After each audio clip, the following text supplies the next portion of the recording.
Olá pessoal, vamos então agora para a nossa oficina de número 9 da disciplina de Sistemas Operacionais. E nós vamos continuar com as nossas questões, com as nossas atividades aí relacionadas ao escalonamento. Na oficina anterior a gente falou um pouco sobre alguns tipos, né? Começamos a entrar em mais detalhes e agora a gente tem a parte também, continuando com os detalhes dos tipos dos algoritmos, mas com aquela questão em relação ao tempo. Até na oficina passada eu tentei fazer aqui uma certa representação de processos e quantidade, e nessa oficina a gente vai poder visualizar melhor essa situação aí de como que pode ser feito o cálculo estimado, né, de tempo de resposta e percebendo como que cada algoritmo relacionado ao escalonamento lida com essa questão em relação às prioridades e também em relação ao tempo, né? Porque, como você já deve ter visto e lido ou estudado, a prioridade ela é tratada de uma maneira com alguns algoritmos e outros o tempo ele é mais relevante, outras vezes a combinação dos dois, e aí a gente pode continuar absorvendo um pouco mais esses conceitos, fazendo os nossos exercícios que tem ali mais oportunidades a gente tentar não só enxergar, né, o que a gente está lendo, enxergar os esquemas, mas sim visualizar a aplicação. Vocês já devem ter percebido ao longo dessas oficinas que eu particularmente gosto muito desse termo de visualizar, porque muitas vezes a gente entende, a gente enxerga, nossa cognição consegue captar as coisas, mas aquela caída de ficha, né? Sabe quando parece que caiu uma ficha, agora eu entendi, né? Agora, é isso que eu chamo que é quando a gente visualiza, né? Agora eu visualizei o negócio, agora eu consegui visualizar. Então a gente às vezes enxerga um esquema na nossa frente, tem um esquema aqui, mas eu visualizar a aplicação disso, uma coisa. Assim como às vezes eu tenho um aparelho de celular, eu enxergo um aparelho ali de celular, para quem nunca viu o celular, ele não visualiza a aplicação do que aquele celular oferece na vida dele, né? O que aquilo vai mudar. Então, se você pega, às vezes, povos aí atrasados, se a gente voltasse no tempo e contasse que... Imagina chegar lá nos anos 80 e falar que, sei lá, depois de uns 30 anos, teria um negócio que todo mundo ganharia no bolso, que é equivalente aos computadores que tinha naquele tempo, e poderia, o próprio telefone poder conversar, ver vídeo. Tudo bem, você está descrevendo coisas que começa, né, a imaginar. Mas do ponto de vista prático, você enxerga quando eu te mostro que aquele negócio ali é um telefone e você não sabe o que é telefone, aquilo não tem... se eu te explicar que é para conversar com alguém, você entende. Fala, tá, entendi. Mas não visualiza toda a dimensão. E eu tenho chamado muita atenção a esse ponto em relação aos nossos conteúdos, porque como a gente trabalha com coisas muito quase que abstratas, né? Porque o processamento é uma situação que você não materializa isso facilmente na sua frente.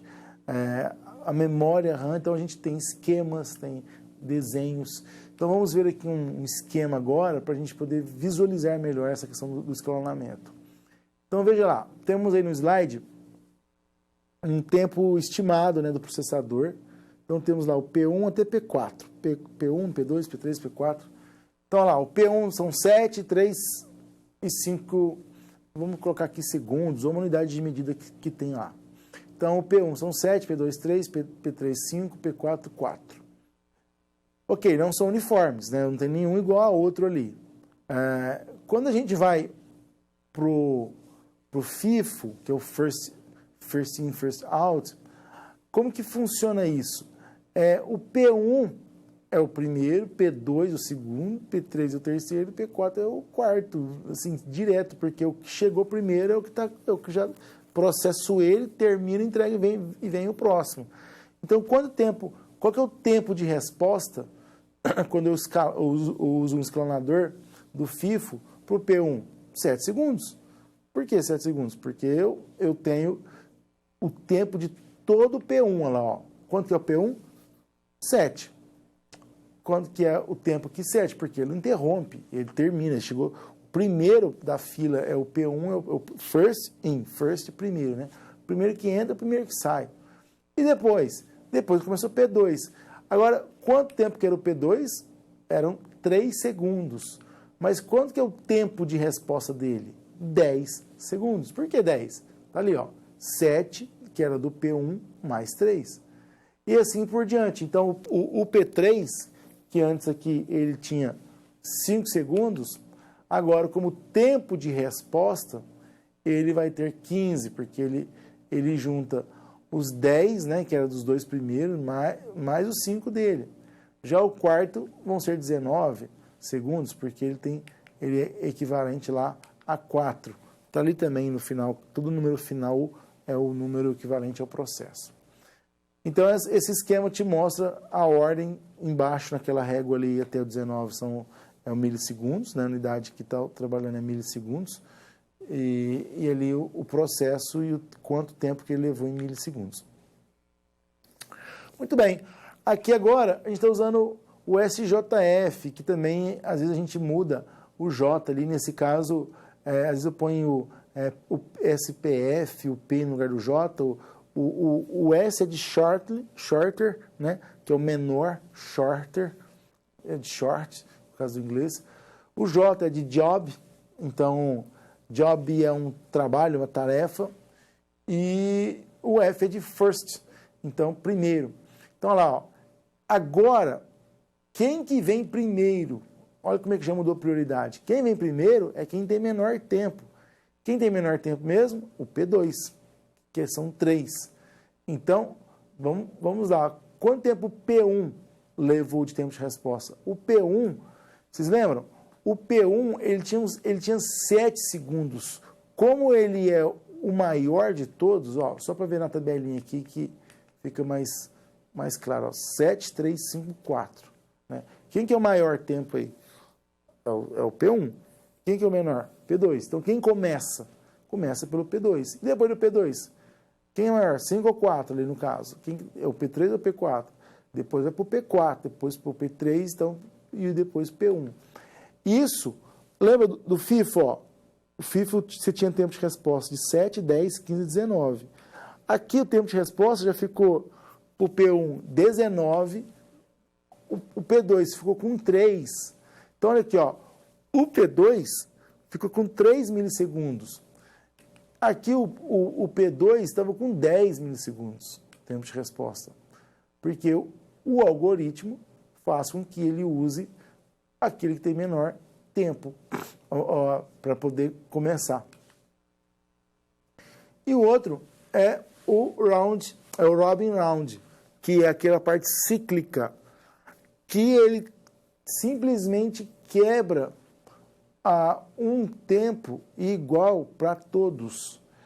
Então, olha lá, ó, quanto que ele está fazendo ali o quantum dele é de 30, né? Aí você tem lá o espaço que ele usa e ele começa a quebrar. E aí você vai percebendo que, independente quando passa o tempo dele, que são os 30 lá, cada um, o lote são 10, né? Porque está minutos, né? Então a gente está falando em milissegundos aquela hora. Aí vamos lá, ó. Então o P2, por exemplo, está mais fácil de ver ali, ó. O P2 está do 3 ao 6, aí interrompe, muda o contexto, vai para o P3, que é do 6 ao 9. Quando chega lá no P4, que terminou, ele volta para o P1 de novo, ó. E aí o P1, percebe ali que ele quebrou, né? Ali está mostrando, acho que foi mesmo uma falha gráfica, que o segundo bloquinho ali não está colorido, mas deveria ser colorido. Seriam 3 bloquinhos coloridos ali, e aí continuaria para o P2. Então, de repente, se entrega, porque o P1 são 7. Se você contar quantos quadradinhos temos ali no P1, na imagem está errada, mas se você considerar 3 no primeiro, 3 no segundo, mais um, deu 7. Agora, quanto tempo levou? 19 segundos, porque você foi fazendo de 3 em 3, né, até quebrar e ter um, que é o que sobrou no final. Mesma coisa o o P2 ele já resolve num ponto só, mas numa rodada ele já resolve, só que como ele foi federado primeiro pelo P1, tem o do P1 com mais o dele, ficou com 6 milissegundos. Né? É essa que é a ideia. Então, observe rapidamente como que os números mudam. Nesse caso, o P1 não mudou pelo RR ou por SJF, mas o P2, aqui eram 3 e aqui são 6. Então, uma simples estratégia ou forma de usar o algoritmo muda tudo. Então, vamos fazer algumas questões para a gente aproveitar bem mesmo assim, essas informações que a gente pôde trabalhar nessas últimas oficinas. Então, olha, considere as afirmativas abaixo. 1. Um recurso somente pode estar... um recurso somente pode estar ou disponível ou associado a um único processo. Interessante, porque um recurso somente pode estar ou disponível ou associado a um único processo. Beleza. Um recurso concedido a um processo pode ser retirado a qualquer momento. 3.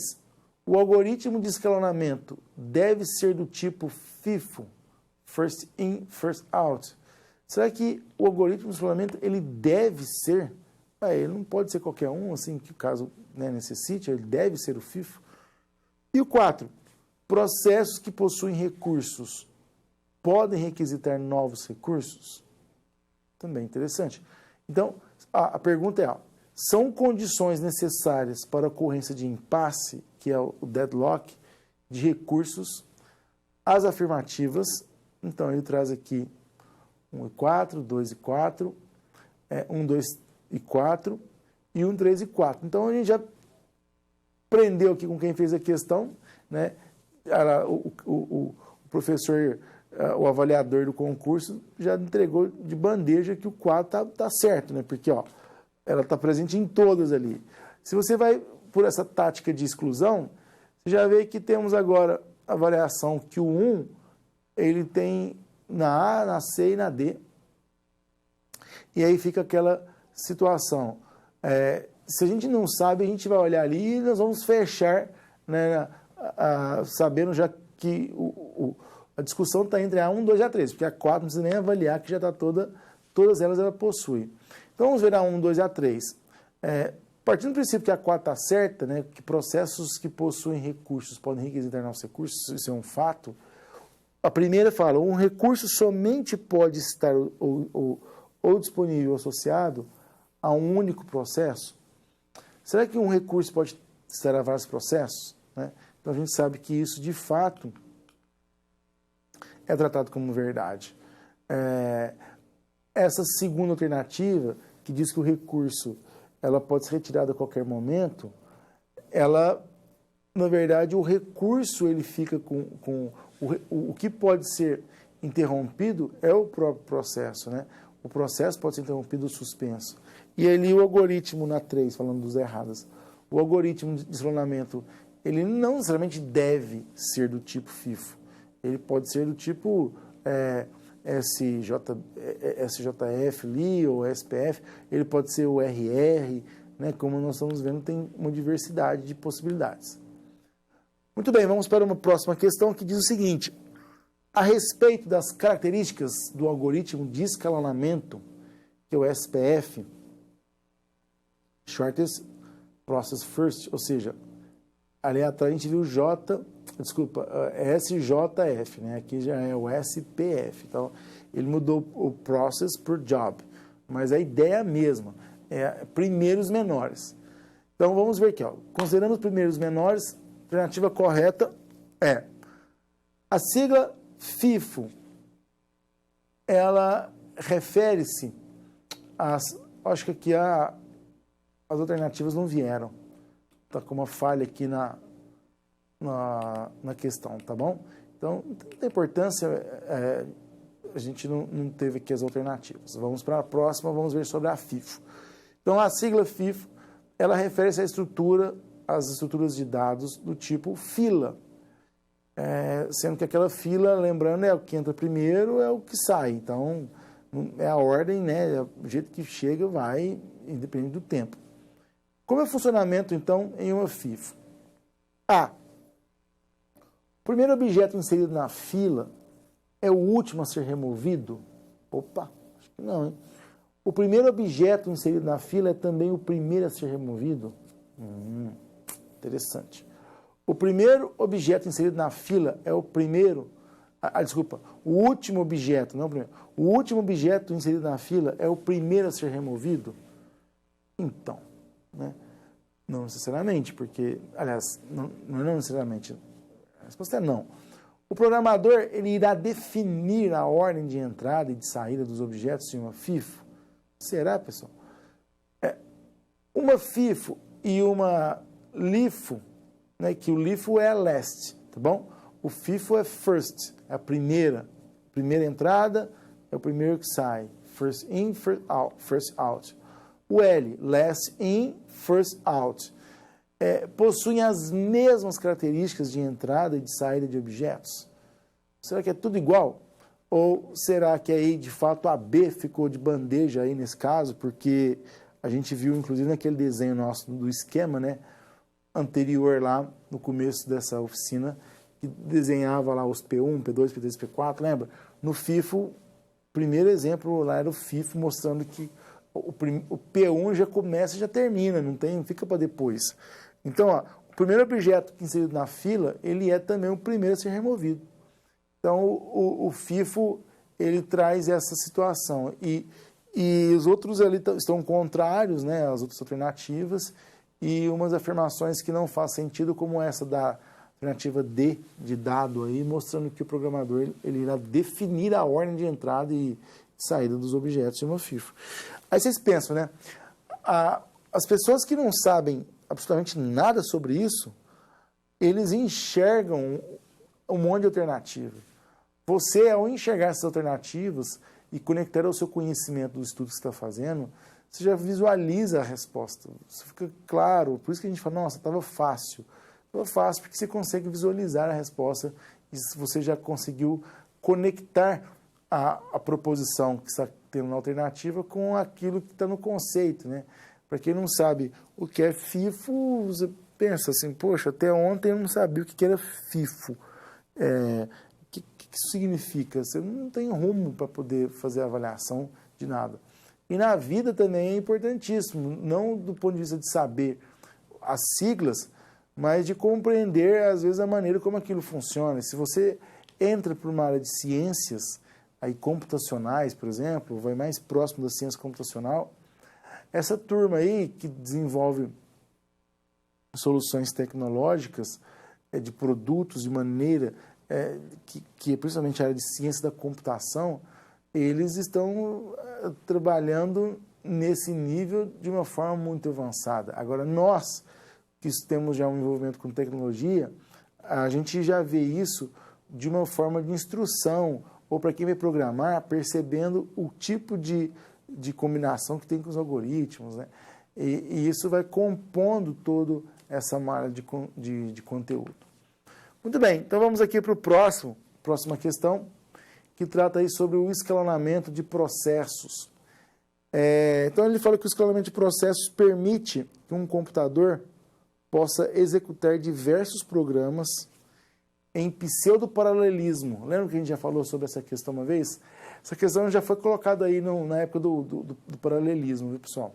Eu até comentei na oficina que talvez tivesse uma outra questão repetida, mas é porque a gente está num outro contexto, que é o contexto agora do escalonamento. Então, o que viabiliza aspectos com a multiprogramação, no caso, o pseudo-paralelismo. A gente já fez oficina sobre isso. Então, qual entre os algoritmos de escalonamento a seguir seria mais adequado para sistemas de processamento em lote, ou seja, em batch, né? Primeiro chegar, primeiro a ser servido, é o round robin, que tem um número de tempos iguais, é o escalonamento em duas fases, ou o escalonamento por loteria, né? Então, olha só, é o primeiro a chegar, o primeiro a ser servido. E esse primeiro a chegar, o primeiro a ser servido, nada mais é do que, em outras palavras, o FIFO, né? O FIFO é o primeiro, o first in, first out. Então, o primeiro que chega, o primeiro que é servido já resolve aquilo de uma vez. Aí você vê, então, olha a ligação do nosso conhecimento aqui agora com o conceito de escalonamento, com o algoritmo de escalonamento e também já com a parte relacionada a outro também conceito importante, que é o paralelismo. Então, você vê que essa forma do algoritmo do escalonamento do FIFO permite com que a gente tenha um pseudo-paralelismo, que é o que viabiliza os aspectos de ter multiprogramação. Então, se de repente não existisse algoritmos relacionados a esse tipo de comportamento de uso do processador, a gente estaria ainda de uma maneira muito mais arcaica do ponto de vista de computação para uso, como naturalmente aconteceu anos atrás, né, quando a gente estava ainda aprendendo a entender a parte dos processadores que começaram a surgir lá nos anos 70, aquela coisa assim, e antes a gente tinha uma coisa meio monothread, mas justamente nos anos 80, com sistemas operacionais, aí que surgem então empresas fortes, né, como Microsoft, a Apple também com seus produtos e também com o sistema operacional, eles começam a entrar numa parte multithreads e aí a atração de todo mundo para aquela finalidade ali de uso, de aplicação prática, fez com que fosse surgindo vários desses algoritmos. Muito bom, vamos para mais uma situação aqui de leitura de questão para a gente poder aprender. Então veja, temos aqui o projetista do gerenciador de memória de um novo sistema operacional, ele precisa escolher entre os algoritmos de substituição de página, que é o FIFO, né, que é o First In, First Out, primeiro entra, primeiro sair, e o LRU, que é o Last Recent Used, ou seja, é o menos recentemente usado, é o que foi menos recentemente usado. Então, uma sigla nova para a gente poder aprender aí, ó, LRU. Para isso, avaliou o número de faltas de página obtidas em ambos os algoritmos, para o tamanho de memória de 4 páginas. Utilizando a sequência de acesso às páginas 1, 2, 3, 4, 1, 2, 5, 1, 2, 3, 4, 5, de um processo em memória inicialmente vazia. Questão de concurso, hein, pessoal? Com base nessa simulação, avalie as asserções a seguir e a relação proposta entre elas. Então, vamos lá. 1. Na simulação proposta, é possível observar que os algoritmos FIFO e LRU apresentam o mesmo desempenho. Por quê? 2. Os parâmetros utilizados na simulação são insuficientes para determinar a diferença de funcionamento entre os algoritmos. E aí, a respeito dessas asserções, vamos com isso assinalar a opção correta. Então veja só, o que está correto aí? É uma questão um pouco meio que quase do tipo do ENAD, né, que tem essas asserções que mostram o porquê e a correlação entre elas. Então fala assim, ó, as asserções 1 e 2 são proposições verdadeiras e a 2 é uma justificativa correta da 1.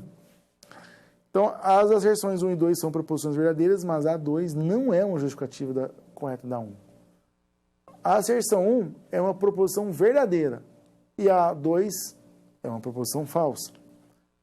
A asserção 1 é uma proposição falsa e a 2 é verdadeira. E a 1 e a 2 são falsas. Então, vamos ver aqui de novo. Ó. A gente tem lá projetista, né? Ele está fazendo um gerenciador de memória do sistema operacional, precisa escolher entre os algoritmos para poder fazer uma substituição de páginas, que é o FIFO e o LRU. Para isso, ele avaliou então, o número de faltas de páginas, que tem ali um total de 4 páginas. Aí, de uma forma, ele fez 1, 2, 3, 4, 1, 2, 5, 1 e 3, 4, 5 de um processo de memória inicialmente vazia. Então, será que na simulação proposta é possível observar que os algoritmos apresentam o mesmo desempenho? Ou ainda, será que a gente tem ali parâmetros utilizados que não são suficientes?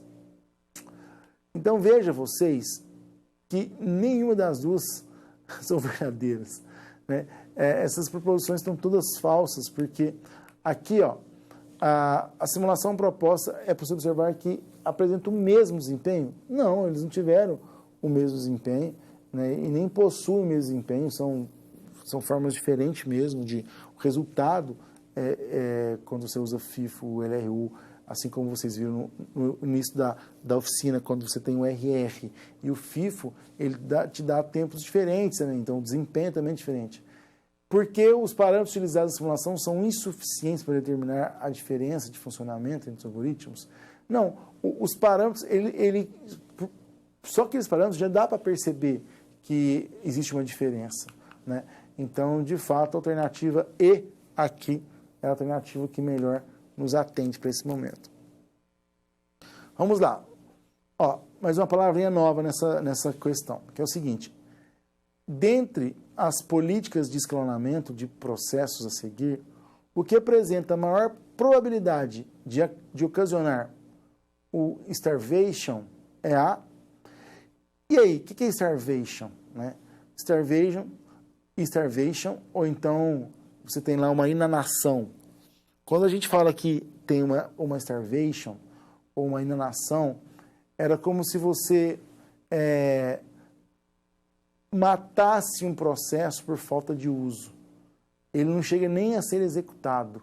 Então, imagine que tem uma fila de processos, dependendo do algoritmo que tem, por prioridade, você tem uma prioridade meio baixa ali, aquele processo fica lá e, às vezes, é tanta prioridade na frente dele que a forma como a política, né, ali, no caso o algoritmo, a maneira como ele trata, ele acaba gerando uma starvation, porque aquilo não chega até ele. Então, o round robin, ele quebra o tempo a todo mundo igual, ele não quer nem saber.